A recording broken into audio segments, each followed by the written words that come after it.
Ayan, hello, good day po. This is Chris Diaz of Smart Move Realty. So, nandito po tayo ngayon sa Lanelo Heights. Dito po yan sa may Navarro Road, near Open Canal, Barangay Pasong Camachile, General Trias, Cavite. So, ito po yung mga model units po natin na binibenta. Yan po yung Chelsea single attach, yung Brenda single attach, at yung Abby single attach. So sa mga hindi po nakakaalam at pamilyar dito sa lugar natin sa Lanelo Heights, paglabas nyo lang po ito ng gate, mula dito po sa kinatatayuan ko, mga 2 minutes lang po yan, walking distance lang po. Kung pupunta po kayo sa bandang kaliwa, Navarro Road po yan, yung kalsada po na yan, no?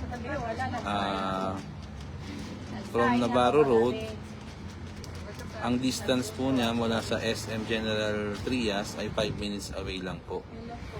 So doon din po located yung River Park, isa po sa major development na dinidevelop po dito, mixed use, commercial po yan and residential, at katabi din po niya yung Lancaster New City.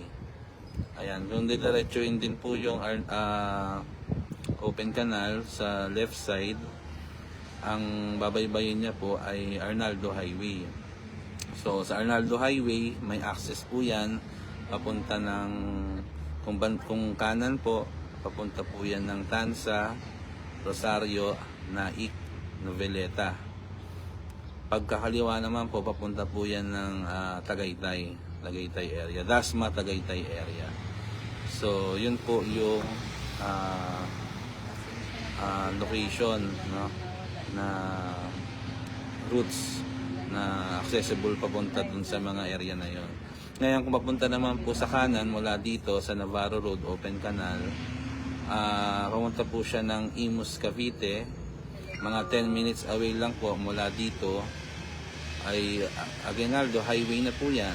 So Aguinaldo Highway, may access din po siya papunta sa South Metro Manila. At the same time, may access din po siya papunta sa Cavite, no? At sa South areas, sa South Luzon areas. So kung didiretsuhin din po yung Open Canal, naka-connect din po siya sa may Daang Hari, no? Daang Hari going to MCX at South Luzon Expressway. So kung papansinin po natin, from Open Canal, may access po siya papunta sa South Luzon Expressway, papunta rin po sa North Luzon Expressway. At ang good news po natin ngayon, ongoing po ang development ngayon ng CALAX o yung Cavite and Laguna Expressway na nagduduktong po from Cavite at Laguna. At the same time, connected din po yan sa Cavitex papunta sa Pasay, Metro Manila.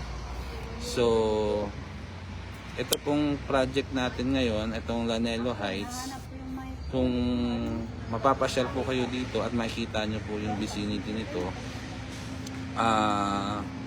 interconnected po siya, no, sa mga major road networks natin. Kaya accessible po siya, no, papunta sa Metro Manila. Kung ang workplace po natin ay nasa Pasay at Makati, so nandiyan po yung Cavitex, nandiyan din po yung Aguinaldo Highway, nandiyan din po. Kung ang workplace naman po natin ay nasa Parañaque, nasa Las Piñas, nasa Taguig, so pwede rin po tayong dumaan sa Daang Hari, no?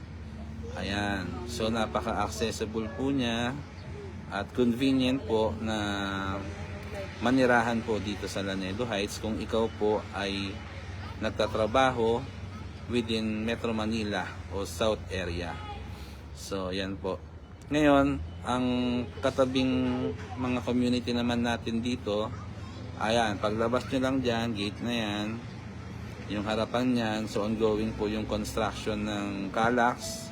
Ayan po, kung makikita nyo po dito sa likod ko, Ayan, yan. So nakikita ng video nyo, ongoing po yung pagukay, no? Pagpapatag. So karugtong po yan ng Kallax. Ayan, kung nakikita nyo po yan sa likod ko, may bakod dyan, yung katabing bakod na yan. Ayan po yung karugtong ng Kallax.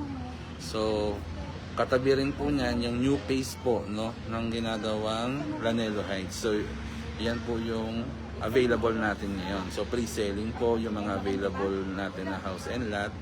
Lahat po yan, itong mga nasa harapan natin, ayan po yung Chelsea. Ito pong nasa, ito ba, tatlo po yan. Yung nasa left side po, yan po yung Chelsea. So, single attached unit din po yan. Yung nasa gitna naman ay Brenda units. At yung nasa kanan naman po, yan Abby units. So, yan po, lahat ay available po for pre-selling. So, yan po. Yun po. So, balik po tayo dun sa dinidiscuss natin kanina. Sa harap po ng community na to, ng Lanelo Heights, ay yung mga katabing mga subdivision niya, yung Elliston Place. So hawak din po natin yung project na yan. May available po tayong corner lot dyan, may available din po tayo na inner lot.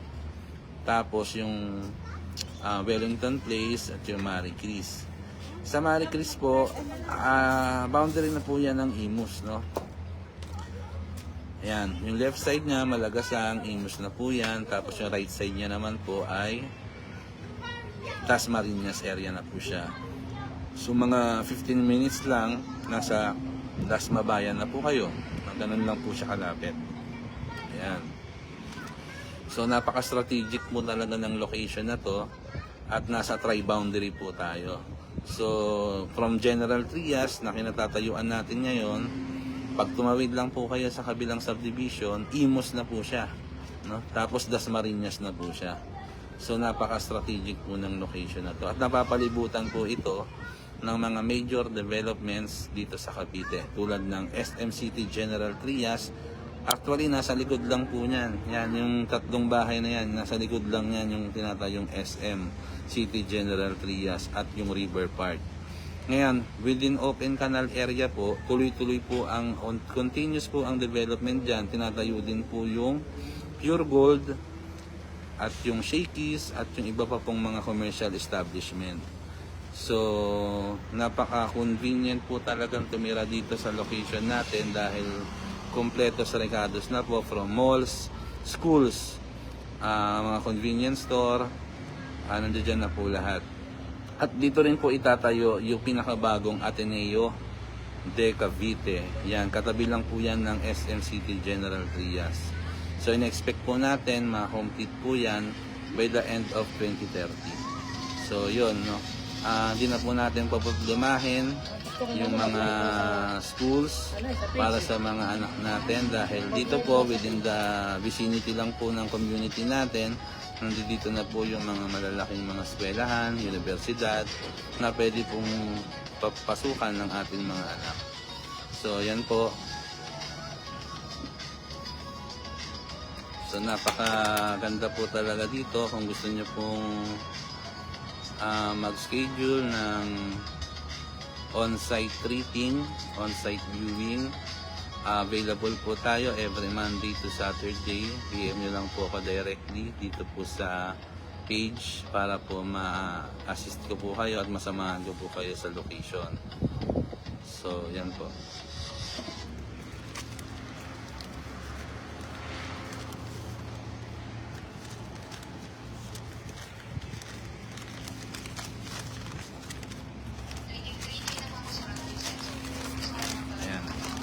Chelsea unit po natin, yan po nasa left side. Ayan po, ito po, yung close up po natin. Yan po si Chelsea. Meron po siyang living area, dining area, and kitchen area. At meron po siyang isang toilet and bath. Ayan, meron din siyang service area na pwede nyong gawing labahan at sampayan, or ihawan, or kung ano man yung nais nyo pong gawin. So, meron din po siyang 2 bedrooms at isang balcony. So, So may enough space po siya para i-accommodate po yung lumalaking pamilya natin. At ang kagandahan po dito ay complete turnover na po siya. Ayan, meron na po siyang tiles, may painted walls. So yan, ang total contract price po natin ng Chelsea model ay 3,946,800 pesos. So yan po, true bank financing po ito mga boss madam. Ang monthly down payment naman natin for 18 months ay 20,815 pesos. Ayan. Ang total po niya ng down payment natin ay 374,680 pesos. Ayan. Dahil bank financing po, ang maximum terms po natin ay 20 years lang. Ang monthly amortization po natin ay 27,539 pesos. Ang required basic salary naman po natin ay 91,798 pesos. Pero pwede po tayong mag-co-borrower, no? Mag-combined income. Kaya nga lang po, dahil bank financing siya, ang requirements po natin ay first degree family. So pwedeng asawa, anak, ganon. So yun po. So ito naman po si Brenda Unit. Ayan, may nakapark po na sasakyan dahil mayroon pong nagaganap ngayon na tripping. May buyer po. So, pero yan po siya. Kung makikita nyo po.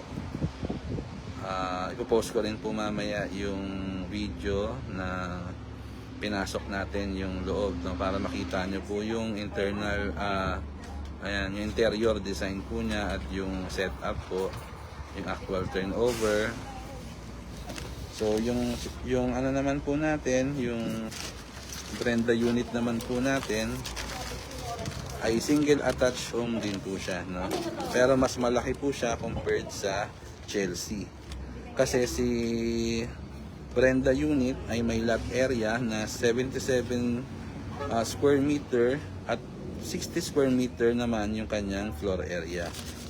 Samantala, si Chelsea naman ay merong kabuuan na lot area na 66 square meters at lot floor area na 49 square meters. So, yun po. Sige pa, tapusin ko lang po itong vlog, patapos na po. Ayan. So, ang kanyang TCP po ay 4,971,500 pesos po. True bank financing din po yan, no? Ayan, ang required down payment po ay 10% na may total na 497,150 pesos. Ang reservation fee niya po ay 20,000 pesos, kaya ang net down payment niya na lang ay magiging 477,150 pesos. Payable naman po yan ng 18 months, no? Kaya medyo ano po siya, no? Para affordable po natin. So ang magiging monthly down payment niya po ay 26,508 pesos. Ayan. So ang kanya naman pong magiging monthly amortization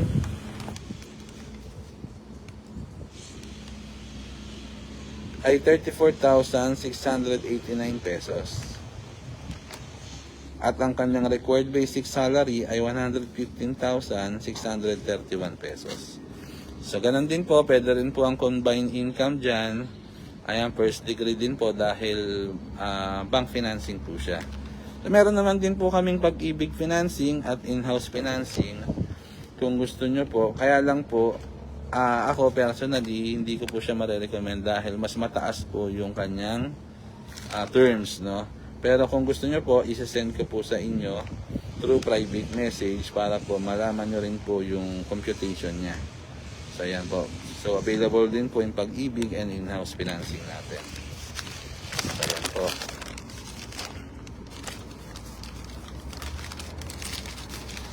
Ito naman po yung pinakamalaking single attached unit natin dito sa Lanelo Heights. Okay? Si Abby po, ayan po, si Abby ay may TCP na 5,835,260 pesos. Ayan.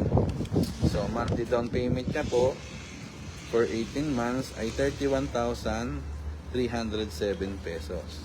At ang monthly amortization niya naman po for 20 years ay 40,716 pesos.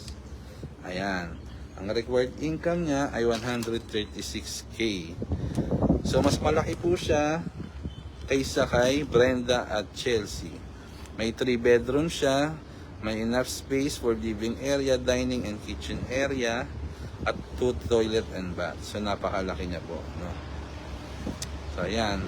So yan po ulit ang ating mga single homes na binebenta po dito sa Lanelo Heights. Dito po yan sa General Trias, Cavite.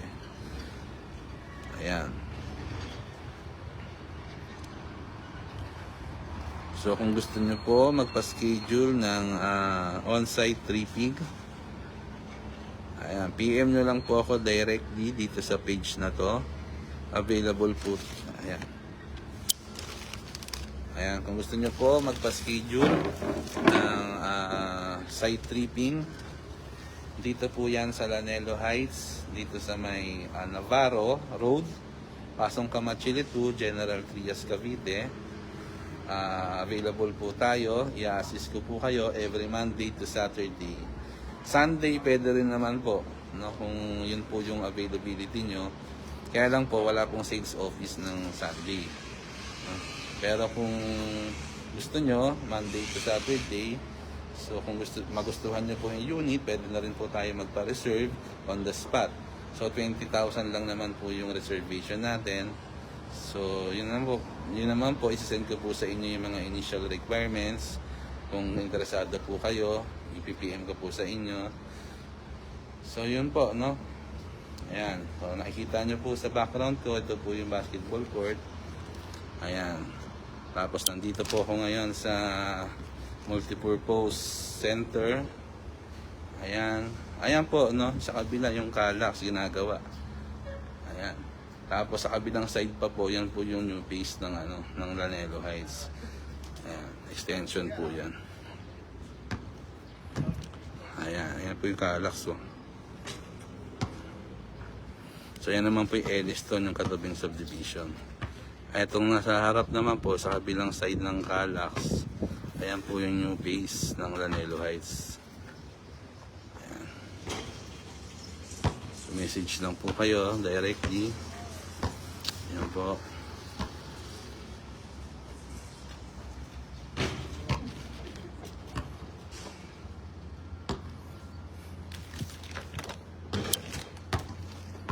Ayan. By the way, this is Chris Diaz of Smart Move Realty. Ayan. DM lang po kayo, tutulungan po kayo magkabahay. Mula reservation hanggang ma-turn over po sa inyo yung inyong bahay. Thank you po. Bye-bye.